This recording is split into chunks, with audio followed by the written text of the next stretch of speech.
Daniel 11. As for me, in the first year of Darius the Mede, I stood up to confirm and strengthen him. And now I will show you the truth. Behold, 3 more kings shall arise in Persia, and a fourth shall be far richer than all of them.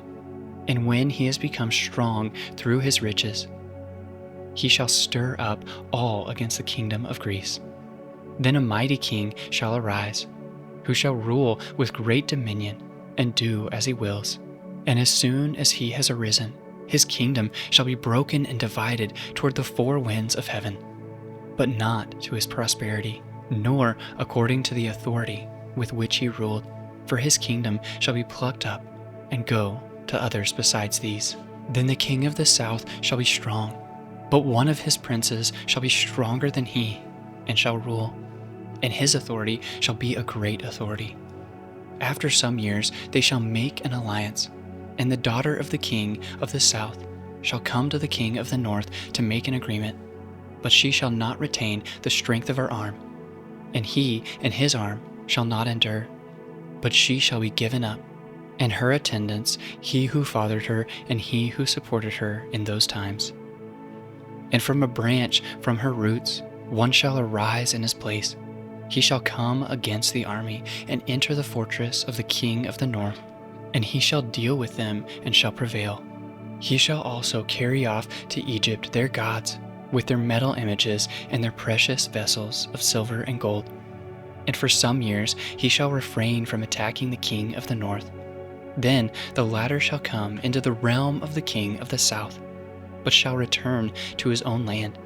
His sons shall wage war and assemble a multitude of great forces, which shall keep coming and overflow and pass through, and again shall carry the war as far as his fortress.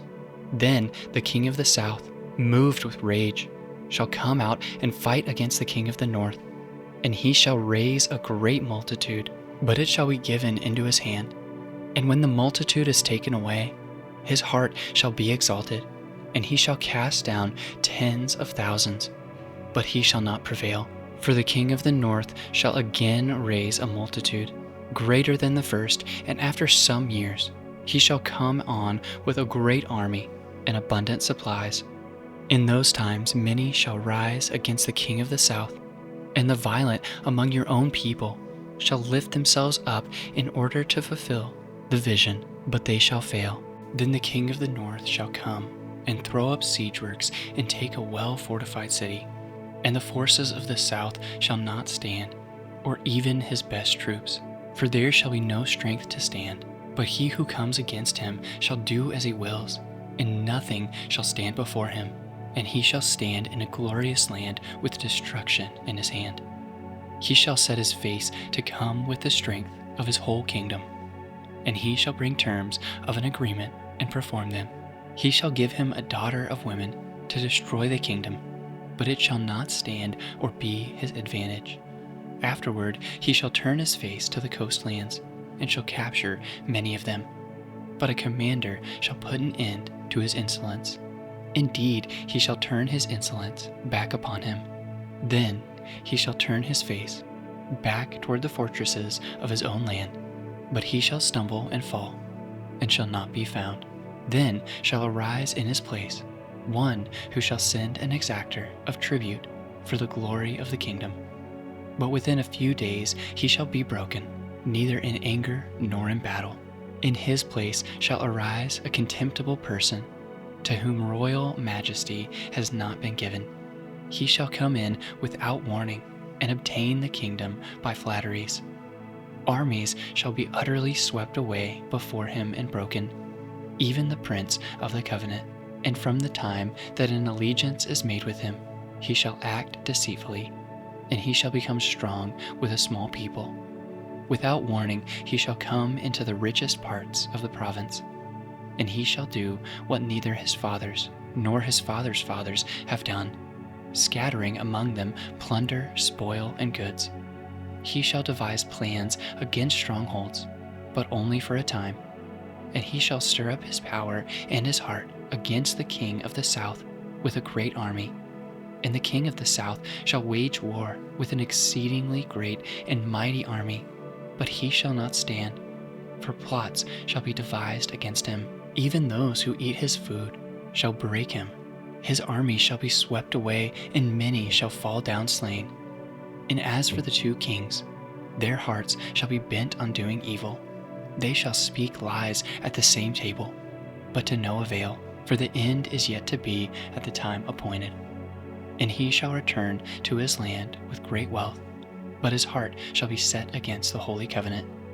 And he shall work with his will, and return to his own land. At the time appointed he shall return, and come into the south, but it shall not be this time as it was before. For ships of Kittim shall come against him, and he shall be afraid and withdraw, and shall turn back and be enraged, and take action against the holy covenant. He shall turn back and pay attention to those who forsake the holy covenant. Forces from him shall appear and profane the temple and fortress, and shall take away the regular burnt offering, and they shall set up the abomination that makes desolate. He shall seduce with flattery those who violate the covenant, but the people who know their God shall stand firm and take action. The wise among the people shall make many understand, though for some days they shall stumble by sword and flame, by captivity and plunder. When they stumble, they shall receive a little help, and many shall join themselves to them with flattery. And some of the wise shall stumble, so that they may be refined, purified, and made white, until the time of the end, for it still awaits the appointed time. And the king shall do as he wills. He shall exalt himself and magnify himself above every god, and shall speak astonishing things against the God of gods. He shall prosper till the indignation is complete. For what is decreed shall be done. He shall pay no attention to the gods of his fathers, or to the one beloved by women. He shall not pay attention to any other god, for he shall magnify himself above all. He shall honor the God of fortresses instead of these, a God whom his fathers did not know. He shall honor with gold and silver, with precious stones and costly gifts. He shall deal with the strongest fortresses, with the help of a foreign god. Those who acknowledge him, he shall load with honor. He shall make them rulers over many, and shall divide the land for a price. At the time of the end, the king of the south shall attack him, but the king of the north shall rush upon him like a whirlwind, with chariots and horsemen, and with many ships. And he shall come into countries, and shall overflow and pass through. He shall come into the glorious land, and tens of thousands shall fall, but these shall be delivered out of his hand, Edom and Moab, and the main part of the Ammonites. He shall stretch out his hand against the countries, and the land of Egypt shall not escape. He shall become ruler of the treasures of gold and of silver, and all the precious things of Egypt. The Libyans and the Cushites shall follow in his train. But news from the east and the north shall alarm him, and he shall go out with great fury to destroy and devote many to destruction. And he shall pitch his palatial tents between the sea and the glorious holy mountain. Yet he shall come to his end with none to help him.